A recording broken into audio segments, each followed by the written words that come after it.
Jadi kita sebagai seorang muslim itu kan bersumpah kepada Allah dengan membaca syahadat ya, bahwa asyhadu an la ilaha illallah, itu aku bersaksi tidak ada Tuhan selain Allah, wa asyhadu anna Muhammadar Rasulullah atau wa asyhadu anna Muhammadur Rasulullah, dan aku bersaksi bahwa Nabi Muhammad itu adalah utusan Allah. Kita bilang bersaksi ini sebenarnya bersumpah kepada Allah Ta'ala, bersumpah, dan itu ditanyain terus setiap hari, ditanyain itu maksudnya dilihat terus oleh Allah Ta'ala itu setiap hari. Jadi jangan kalau kita itu sudah bersumpah menjadi seorang muslim atau masuk sebagai seorang mu'alaf, kemudian menjadi seorang mu'alaf maksud saya, kemudian masih seenaknya sendiri, nggak bisa seperti itu. Nggak bisa, saya bilang nggak bisa itu berpikirlah ya, karena bukan berarti dengan mengucap sumpah tersebut itu terus langsung masuk surga, nggak bisa seperti itu ya. Pada saat dia itu mengucap tidak ada Tuhan selain Allah, kalau yang sering kita dengarkan la ilaha illallah, nah sebenarnya proses tidak ada Tuhan selain Allah itu sebenarnya adalah proses yang harus kita kerjakan. Jadi bukan sekedar bersumpah.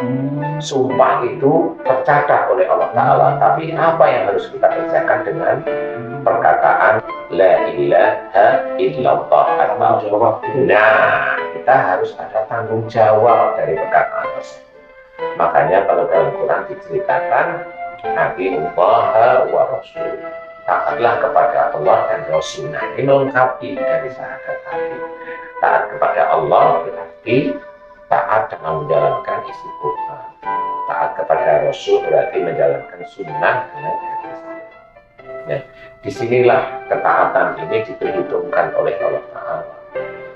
Jadi pada saat seseorang itu mengucap tidak ada Tuhan selain Allah, itu berarti orang itu setiap harinya disandarkan kepada Allah.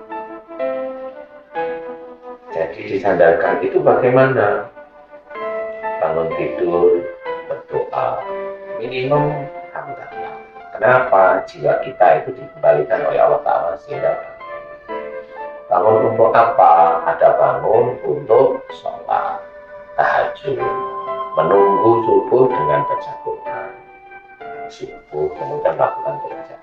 Nah, disitulah bersyukurnya harus dikerjakan. Bersyukur, alhamdulillah ini membaca itu, kemudian melakukan sholat, kemudian apa? Semua hal yang kita kerjakan itu disandarkan kepada Allah Ta'ala, sehingga pada saat kita mau bekerja, mandi, kita berdoa minimum bismillah, selesai alhamdulillah. Kemudian kita bekerja dari mulai awal berangkat bismillah sampai tempat alhamdulillah. Mau melakukan pekerjaan bismillah, selesai kita bersyukur dengan bacaan doa. Kemudian mau pulang bismillah sampai rumah alhamdulillah. Ini adalah link setiap saat. Nah, disitulah diceritakan tidak ada Tuhan selain Allah. Jadi pada saat kita itu bekerja, pada saat kita itu bangun, itu bukan berarti langsung bangun ambil HP. Walaupun banyak kondisi seperti bangun itu yang dilihat HP. Itu banyak sekali, dan banyak sekali teman-teman pendakwah itu mengingatkan. Dan itu juga banyak yang belum memahami bahwa bangun itu bersyukur kepada Allah Ta'ala, bahwa jiwa kita itu dikembalikan oleh Allah Ta'ala. Nah, ada juga yang jiwanya itu ditarik nggak dikembaliin, alias mati. Jadi dia nggak sempat ngapa-ngapain. Nah, kalau nggak sempat ngapa-ngapain itu bisa diproses nanti oleh Allah Ta'ala, rugi, untung, itu Allah yang tahu. Tapi sebagai manusia bisa loh kita lihat. Walaupun itu hanya Allah, ya bisa kita lihat. Sehari-hari yang kita lihat, momennya dia sholatnya bertekiyah, itu yang bisa kita lihat. Kemudian tidak melakukan sesuatu, iya, nggak tahunya tidak melakukan sesuatu, kan diem-diem, kita nggak tahu juga. Apa yang dilakukan di balik diem-diem, kita nggak ngerti.